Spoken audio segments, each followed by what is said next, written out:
Welcome to Kenton's videos. Enjoy the video. You need admin rights. Once confirmed, open Windows Security.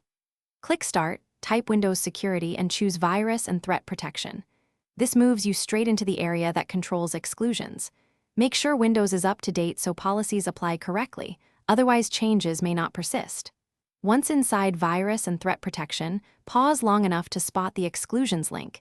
It's where you'll add files, folders, file types, or processes. Now proceed to the Exclusions section to add the program you trust. Now add the actual exclusion. Click Manage Settings under Virus and Threat Protection, then scroll to Exclusions and click Add or Remove Exclusions. Choose Add an Exclusion and pick Folder, File, File Type, or Process depending on what you need. For programs, use File or Process. Navigate to the program. EXE in Program Files or the Install folder, select it, and confirm. Once done, the entry appears in the Exclusions list. Make sure to add dependent files or related folders to avoid partial block. Finish by restarting the program and testing the behavior. Reboot Windows if changes seem not to apply.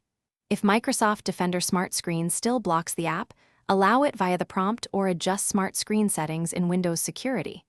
Make sure your exclusion targets the correct EXE and any helper services, otherwise blocking may continue. If something goes wrong, remove the exclusion and re-add it with the full folder path. Then check Event Viewer for related errors. This usually reveals permission or path mistakes. Thanks for watching. Consider subscribing if we helped you.